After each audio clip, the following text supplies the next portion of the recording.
அனைவருக்கும் வணக்கம். இது உங்கள் அபிமான சொல் அலை வலை ஒலிபரப்பில் கதை அலை ஒலி புத்தக நேரம்.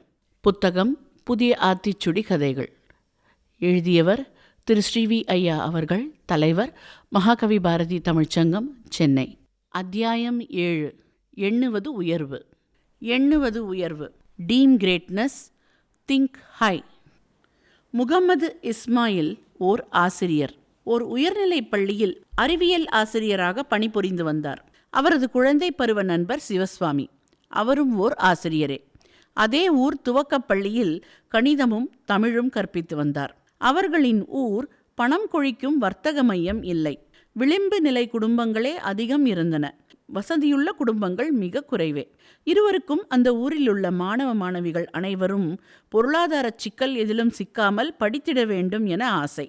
அதோடு சிறந்த உயர்கல்வியும் பெற்றிட வேணும் எனவும் ஆசை. இவற்றை தம் வாழ்நாள் கனவாக லட்சியமாக கொண்டிருந்தனர்.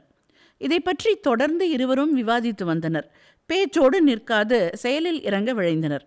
அதனால் பின்பொரு நாள் அந்த ஊர் சிவன் கோவில் வளாகத்தில் இருந்த பெரிய ஆலமரத்தடியில் மாலை நேர வகுப்புகளை நடத்தி கல்வி பின்புலம் இல்லாத குடும்பங்களின் பிள்ளைகளுக்கு சிறப்பு வகுப்புகள் எடுக்க துவங்கினர்.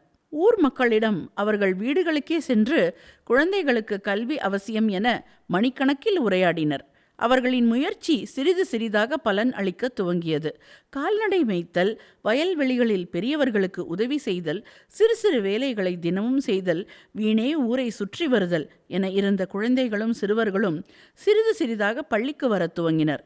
மாலை நேர சிறப்பு வகுப்பு நடக்கும் ஆலமரத்தடியிலும் குழுமத் துவங்கினர். சில நல்ல உள்ளங்கள் உதவிக்கரம் நீட்டின.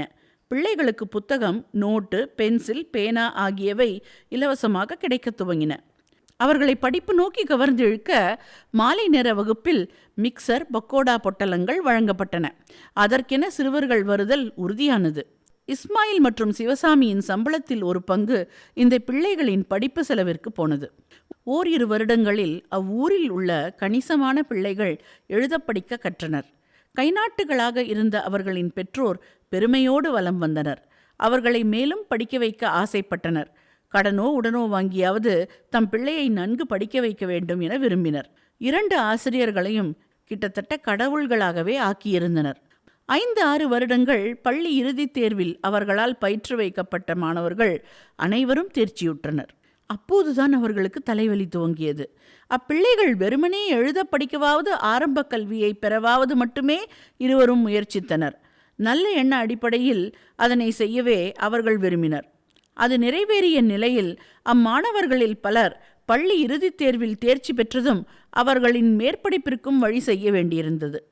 அரசுடைமையான வங்கிகளிடம் கல்வி கடன் பெறுவது குதிரை கொம்பாக இருந்தது. கொலாட்ரல் எனப்படும் சொத்து பத்திரம் இருந்தால்தான் கடன் கிடைக்கும் என வங்கிகள் கைவிரித்தன. இவர்களுக்கோ என்ன செய்வது என தெரியவில்லை. அப்போதுதான் மகாகவியின் எண்ணுவது உயர்வு எனும் பொன்மொழி அவர்களுக்கு ஒளி காட்டியது, நல்ல வழியும் காட்டியது. பிச்சை எடுத்தாவது இலவச கல்வியோடு மாணவர்களுக்கு உணவு தருவேன் என கங்கணம் கட்டிக்கொண்டு அமல்படுத்திட்ட கர்ம வீரரை தமது வழிகாட்டியாக ஏற்று செயல்படத் துவங்கினர். அக்கம்பக்கம் இருந்த ஊர்களின் வசதி படைத்த பலரை நேரில் சென்று உதவி கோரினர். சில NGO அமைப்புகளையும் உதவி கேட்டு நாடினர். எங்கெங்கெல்லாம் உதவி கிடைக்க வாய்ப்புள்ளதோ அங்கெல்லாம் ஓடினர். உயர்ந்த லட்சியத்துடன் இருந்த அவர்களின் ஓட்டம் நற்பலனை தந்தது.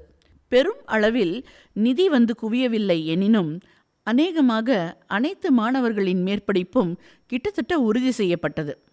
விடுபட்டு போன சிலருக்காக தங்கள் கை காசை தாராளமாக இருவரும் போட்டனர். அவ்வூர் மக்களின் பங்களிப்பை கோரி அந்த ஆலமரத்தின் அடியில் ஒரு செப்பு குடந்தை உண்டியலாக்கி இயன்ற காசை போட வேண்டுகோள் வைத்தனர். நல்ல மனதோடு நல்லதொரு நோக்கத்திற்காக அரும்பாடுபட்ட அவர்களின் முயற்சி வெற்றி பெற்றது. ஒவ்வொரு ஆண்டும் இதேபோல் அவர்களின் தொடர் ஓட்டம் தொடர்ந்தது. முதலாம் ஆண்டு 15-20 மாணவர்கள் கல்லூரிக்கு படிக்கச் சென்ற நிலை படிப்படியாக முன்னேறி இந்த 15 ஆண்டுகளில் கிட்டத்தட்ட 2000 மாணவர்கள் பயன்பெறும் அளவு வளர்ந்து உயர்ந்து நிற்கிறது. இவர்களின் உதவியோடு படித்து பட்டம் பெற்று பல வேலைகளில் அமர்ந்தோரில் பலர் தாங்களும் அந்நற்பணியில் தாராளமாக இணைய அந்த இயக்கம் ஆள் போல் தழைத்தோங்கியது. இன்று பல மாவட்ட ஆட்சியர்கள், தொழில் முனைவோர், அரசு அதிகாரிகள், ஆசிரியர்கள் என பற்பல மேனாள் மாணவச் செல்வங்கள் ஒரு பட்டாளமாக உருவாகிவிட்டனர். இதோ நாம் நிற்கிறோமே, இந்த அடுக்குமாடி கட்டிடம் அவர்கள் எழுப்பியதுதான். அதன் வாயிற் வளையில் முகமது சாமி, முகமது இஸ்மாயில் எனும் பெயரில் முதல் பாகமான முகமதுவும் சிவசுவாமி என்பதின் இரண்டாம் பாகமும் இணைந்தது. அறக்கட்டளை உள்ள பெரிய பெயர் பலகையின் கீழ்தான் நாம் நிற்கிறோம். நுழைவாயிலில் பாரதியின் சிலை நிறுவப்பட்டு அதில் எண்ணுவது உயர்வு எனும் வாசகம் எழுதப்பட்டுள்ளது. அந்த அறக்கட்டளையின் பொறுப்பாளராக அவர்கள் இருவருமே உள்ளனர். நிர்வாக குழுவில் மேனாள் மாணவர்கள் பலர் உள்ளனர். அந்நகரத்தில் மட்டுமல்ல, மாநிலம் எங்கிலும் பயில விரும்பும் விளிம்பு நிலை குடும்ப பிள்ளைகளுக்கு கல்விக்கண் திறக்க அந்த அறக்கட்டளை உதவி வருகிறது. கண்கள் பணிக்க நம் பார்வை சுற்றிலும் நோட்டம் விடுகிறது. கட்டிடத்தின் எதிரே ஒரு ஆலமரமும் அதன் மேடை மீது உண்டியல் போல பித்தளை குடமும் இருப்பதை பார்க்கிறோம். அந்த குடம் நம்மை குறுகுறுக்க வைக்கவே அருகில் இருந்த ஒருவரிடம் அது பற்றி விசாரித்தோம். அவர் கூறியதுதான் இந்த விவரங்கள். இதனை பகிராமல் போனால் நன்றாக இருக்குமா? ஊரெங்கும் முகமது சாமிகள் இருந்தால் கல்வி அறிவு வராது போகுமா? நாமும் எண்ணுவது உயர்வு செய்வோமே. இந்த கதையில் வரும் இரு நண்பர்கள் போன்றே எங்கள் இல்லத்தின் அருகிலும் மூதாதையர் காலத்திலிருந்தே கல்வி பணி செய்து வரும் ஒருவரை இணையுமாறு வேண்டி கேட்டுக்கொண்டேன். அவரும் இசைந்தார். இதோ அவர் உங்களுடன் தன் கருத்துக்களை பகிர்கின்றார். என்னுடைய பேர் ஜவஹர் கிருஷ்ணன். நான் மேடவாக்கத்தில் வசிக்கிறேன்.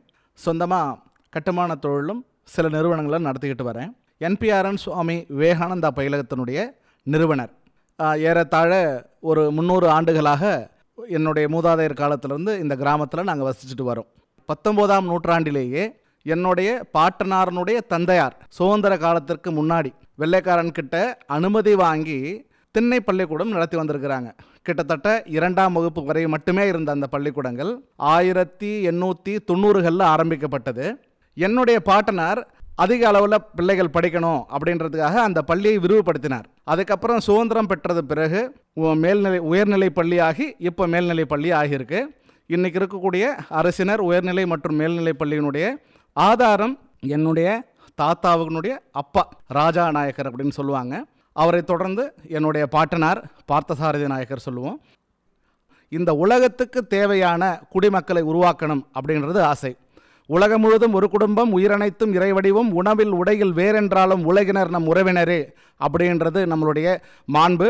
அதுக்கு ஏகப்பட்ட உதாரணங்கள் இருக்குது. இன்றைக்கி நம்ம நாட்டிலேயே ரொம்ப உயர்ந்த பணக்காரர் டாட்டா இருக்கிறாருன்னா அவர் பாரசீக நாட்டிலிருந்து வந்தவர். அவர் அவருடைய மண் வாசனையோடைய, அவருடைய பழக்கத்தோடையே, அவருடைய நம்பிக்கையே பின்பற்ற வச்சு நம்ம நாட்டில் முழு சுதந்திரம் கொடுத்து வியாபாரம் செய்ய வச்சு உலகரங்களை ஒரு உயர்ந்தவராக மாற்றிருக்கிறோம். இது நம்மளுடைய பண்பு. இப்படிப்பட்ட உலகம் நம்முடைய குடும்பம், எல்லோரும் நம்மளுடைய சகோதரர்கள், யாரையும் எதிரியாக பார்க்கக்கூடாது. நம்ம நாட்டுக்கு நாம் நல்லபடியாக படித்து இந்த நல்ல கல்வியை உலகத்துக்கு நம்ம கொண்டு போகணும் அப்படின்றதுக்காக இந்த பள்ளி ஆரம்பிக்கப்பட்டிருக்குது. மேடவாக்கத்தில் 25 ஆண்டுகளுக்கு முன்னாடி நேதாஜி இலவச பயிலகம் அப்படின்னு ஒன்று 25 ஆண்டுகளுக்கு முன்னாடி வீட்டு மாடியில் ஒரு கூரை ஏற்படுத்தி அதில் நடத்தினேன். அப்போது ஏதோ ஒரு ஏணிப்படி மாதிரி தூக்கி விட ஆள் இல்லாததான் நல்லா படிக்கக்கூடிய மாணவர்கள் 10வது ஃபெயில் ஆகி தங்களுடைய வாழ்க்கையில் உணர்ந்திருக்காங்க அப்படின்னு உணர்ந்து இந்த பள்ளி சேவையை நம்ம தொடரணும் அப்படின்றதுக்கு அது ஒரு உத்வேகம் அளித்தது. என்னுடைய தந்தை வழியிலும் சரி, தாய் வழியிலும் சரி, நல்ல செல்வம் இருந்தும் கல்வியாகிய செல்வம் தான் நம்மளை உயர்த்தும் அப்படின்றதுக்காக அதை அரும்பாடுபட்டு தாங்களும் கற்க முயற்சி இருக்கிறாங்க, மற்றவங்களுக்கும் சொல்லிக் கொடுக்க முயற்சி பண்ணியிருக்கிறாங்க. அதனால் அந்த சேவையில் ஈடுபட வேண்டியது என்னுடைய தலையாய கடமையாக நான் உணர்கிறேன். அந்த காரணமாகவும் இந்த பள்ளி நமக்கு இங்கே நடந்து வருது. உணவு, கல்வி, மருத்துவம் இது மூன்றும் வியாபாரத்துக்கு இல்லாமல் முழு அன்போட நேசத்தோட சமுதாயத்துக்கு கொடுக்கப்படணும். அப்போ தான் உயர்ந்த சமுதாயம் நிலை பெறும் அப்படின்றது காலம் காலமாக ஆய்ந்த உண்மை. கிட்டத்தட்ட 10,000 வீடுகள் இருக்குது நம்ம பகுதியில். நிறைய ஆசிரியர்கள் இங்கேருந்து வரணும், இந்த நோக்கத்தோடு வரணும். நிறைய மாணவர்களை இது போல் உருவாக்கணும். இங்கேருந்து உருவாக்கக்கூடியவர்கள் உலகம் முழுக்க போயிட்டு அன்பையும் பண்பையும் பரப்பணும். இதுதான் என்னுடைய வேண்டுகோள். நன்றி. மீண்டும் ஒரு புதிய ஆத்திச்சுடி கதையோடு உங்கள் எல்லோரோடும் இணையும் வரை விடை பெறுவது உங்கள் ஸ்ரீவித்யா. இது சொல் அலை. கேட்க ரசிக்க உங்கள் ஸ்ரீவித்யாவுடன்.